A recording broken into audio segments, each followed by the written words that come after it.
Hello, hello mga kahanggan, nagbabalik po. Tayo hindi nakagawa ng video. Ngayon po ipapakita ko sa inyo ang trabaho ng isang Grab driver kung gaano kahirap.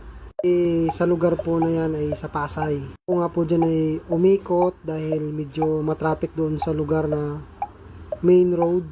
Kaya gagawa tayo ng paraan kung paano mapipick up si passenger. Dahil bilang isang Grab driver, gagawa ka talaga ng paraan kung paano mapabilis ang pick up sa kanya kasi mauubos ang oras mo kung hindi ka gagawa ng paraan. Tulad ng paraan ng panliligaw mo sa naging asawa mo. Yun po yun, kailangan paghirapan. So, ganun din po sa pasahero natin. Kailangan paghirapan at didiskartihan mo kung paano ka makuha, ma-pick up siya. Kung mapapansin nyo po, medyo masikip at may paliga pa yan. Hindi po taong mag-a-adjust dyan pag dito ka sa Maynila. Sakyan ang mag-a-adjust sa tao. Alam ko lahat ng mga driver yan, hindi lang Grab. Lahat ng driver alam nila pag nasa Maynila ka. Sasakyan po ang mag-a-adjust, hindi tao. Pansinin nyo, kalsada po yan, kalsada po talaga yan. Kaso may paliga. So, dubling ingat ka po dyan kapag dumadaan ka sa mga ganyang lugar. Kapag nakasagi ka dyan, sasakyan man, lalo-lalo na tao at bata, alam nang mangyayari sa'yo. Bugbog with kuyog ang abutin mo dyan. Ilang isang driver o Grab driver, kahit anong klaseng driver, basta nagmamaniho ka, mag-iingat ka talaga. Ganyan ang kalakaran sa Maynila. Kuyog or bugbog ang abutin mo dyan, lalo sa mga lugar na ganyan. Masisikip.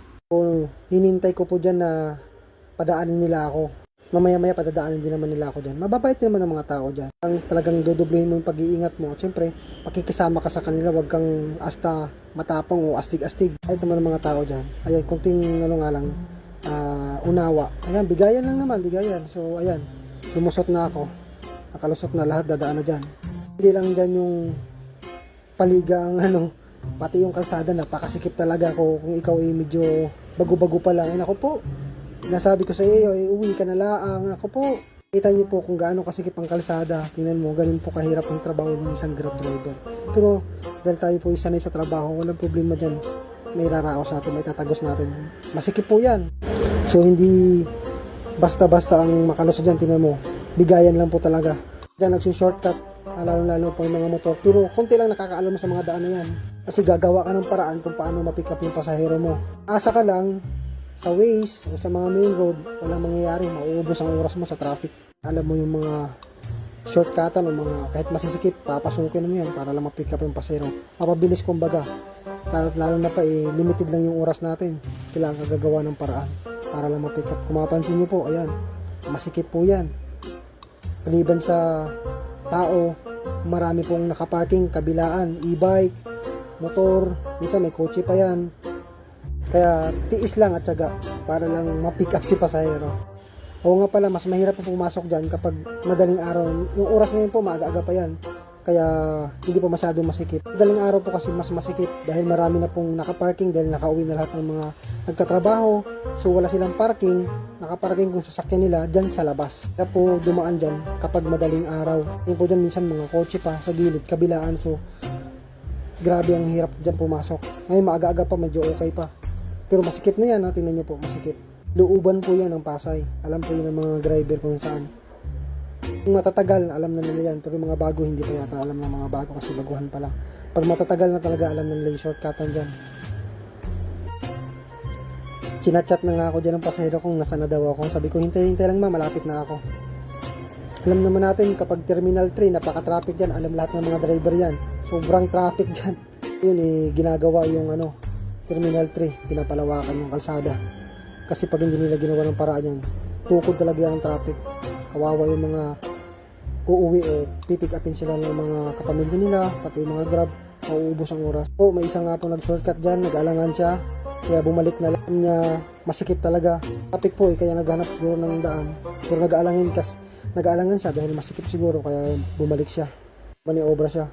Maliit lang yung dala niya sa sasakyan pero nag-aalangan pa siya. Bumalik. Dahil matraffic kasi dun sa main road.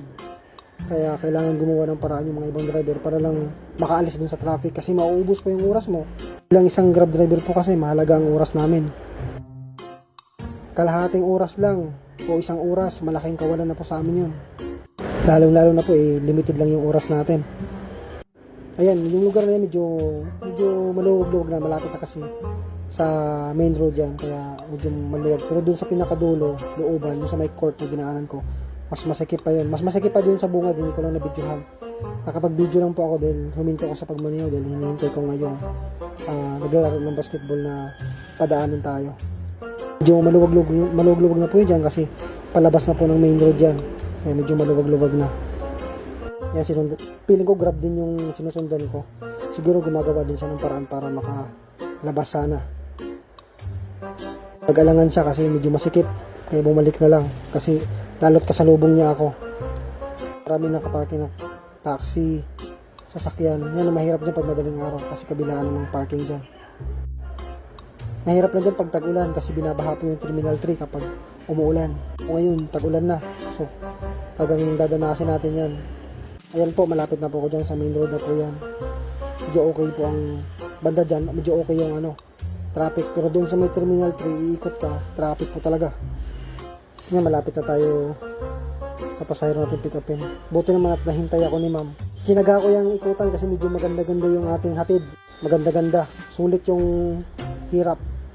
Ihatid ko yun ng BGC, so medyo malaki-laki. Kaya maganda at saka maganda yung location. Panigurado kasi bibigyan tayo ng panibagong pasahero dun.